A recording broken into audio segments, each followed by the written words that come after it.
একটা মহিষকে নিয়ে বাংলাদেশকে এত বেশি ভাইরাল করে দিয়েছে একটা মহিষ, এবং আন্তর্জাতিক মিডিয়াতে এত নিউজ কখনো ডক্টর ইউনূসকে নিয়েও হয়নি। কিন্তু উনি যে একজন নোবেল বিজয়ী হওয়ার পরও কিন্তু এত নিউজ হয়নি।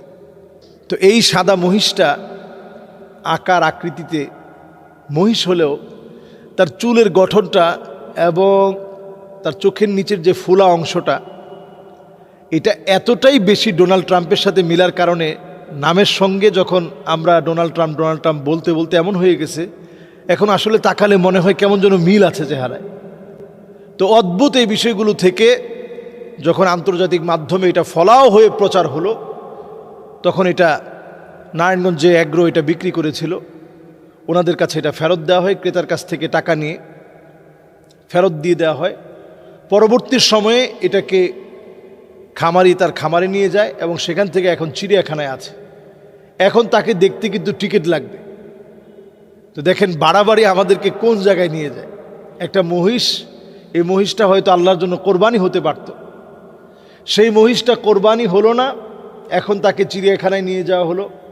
এবং মহিষ দেখবেন বেশিরভাগ সময়টায় চায় যে একটু পানির মধ্যে থাকতে, কারণ তাদের প্রচণ্ড গরম। তো এই মহিষটাকে প্রতিনিয়ত এখন পানি ঢেলে দেওয়া হচ্ছে এবং তাকে টিকিট দিয়ে দেখা হচ্ছে। এগুলো আসলে ভাই একটু অতিরঞ্জিত হয়ে গেল। আমরা এই জন্য কোরবানির কোনো পশুকে এই যে বিভিন্ন নামে আমরা আখ্যায়িত করি, বনি আদমের, সে যেই হোক, সে ডোনাল্ড ট্রাম্প হোক, সে এর চাইতে নিকৃষ্ট কেউ হোক, কিন্তু তাদের সাথে নামে নামকরণ করা এটা আদৌ উচিত না। কারণ একটা মহিষের সম্মান আছে, একটা মহিষ তার একটা সম্মান আছে। সে আমার জন্য হালাল, আল্লাহর তরফ থেকে দেওয়া প্রাণীকুলের ভিতরে হালাল আমার জন্য খাদ্য হিসেবে আল্লাহ তাআলা দিয়েছেন, এমন একটা প্রাণী হচ্ছে মহিষ। মানুষের ভিতরে তো এমন নিকৃষ্ট মানুষ আছে যে মহিষ না। মহিষ তো আল্লাহর কাছে অনেক উত্তম একটা প্রাণ, যে প্রাণকে আল্লাহ আমাদের জন্য বৈধ করেছেন। নিকৃষ্ট যে কুকুর, যে খিনজির বা শূকর, এর চাইতে মানুষ নিকৃষ্ট হতে পারে। এজন্য মানুষের নাম জড়ায় দিবেন না। আল্লাহ রাব্বুল আলামিন কোরআন কারীমের মধ্যে বলছেন, বাল হুম আদাল ওয়া উলাইকা হুমুল গাফিলুন ওয়ালাকাদ যারানা লিজাহান্নামা কাসীরাম মিনাল জিন্নি ওয়াল ইনস লাহুম কুলুবুন লা ইয়াফকাহুনা বিহা ওয়া লাহুম আ'য়ুনুন লা ইউবসিরুনা বিহা ওয়া লাহুম আযানুন লা ইয়াসমাউনা বিহা উলাইকা কাল আনআম বাল হুম আদাল وَأُولَئِكَ هُمُ الْغَافِلُونَ। কিছু মানুষ আছে গাফেল, এরা এতটাই নিকৃষ্ট, ওই জীব জন্তুর চাইতে এরা নিকৃষ্ট আল্লাহর কাছে। তো বরং জীব জন্তু আল্লাহর কাছে মানুষের চাইতে দামি হইতে পারে।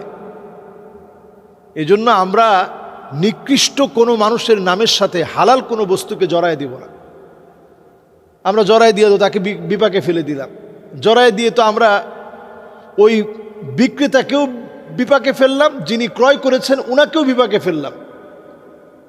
কারণ যিনি কোরবানির একটা পশু কিনে ফেলবে, যদি হারিয়ে যায় ওনাকে কিন্তু কোরবানি দিতে হবে, তাহলে আমরা কিন্তু ওনাকেও বিপাকে ফেলে দিয়েছি। তো যাই হোক, এজন্য আমরা অতিরঞ্জিত করব না। আমরা অভিশপ্ত কোনো মানুষের নামে আমাদের হালাল কোনো প্রাণীর নাম আমরা রাখব না। এরপরে আসুন, মানুষ হিসাবে একটা মানুষ যত অভিশপ্ত হোক, নবীজি একটা ইহুদির লাশ দেখে দাঁড়ায় গেছেন। সাহাবায়ে কেরাম বলছেন, ইয়া রাসূলুল্লাহ হাযিহি জুসসাতুল ইয়াহুদ, এটা একটা ইহুদির লাশ, আপনি তার জন্য দাঁড়ায় গেলেন? তো নবীজি বললেন, ওয়া কাররামনা বানি আদম, আল্লাহ তাআলা আদম সন্তানকে শ্রেষ্ঠত্ব দিয়েছেন, মানুষকে আল্লাহ তাআলা শ্রেষ্ঠত্ব দিয়েছেন। একজন মানুষ যে সেরা, এজন্য তার জন্য আমি দাঁড়িয়ে গিয়েছি। এজন্য আল্লাহ রাব্বুল আলামিন প্রত্যেকটা বনি আদমকে আল্লাহ তাআলা সম্মানিত করেছেন, শ্রেষ্ঠত্ব দিয়েছেন।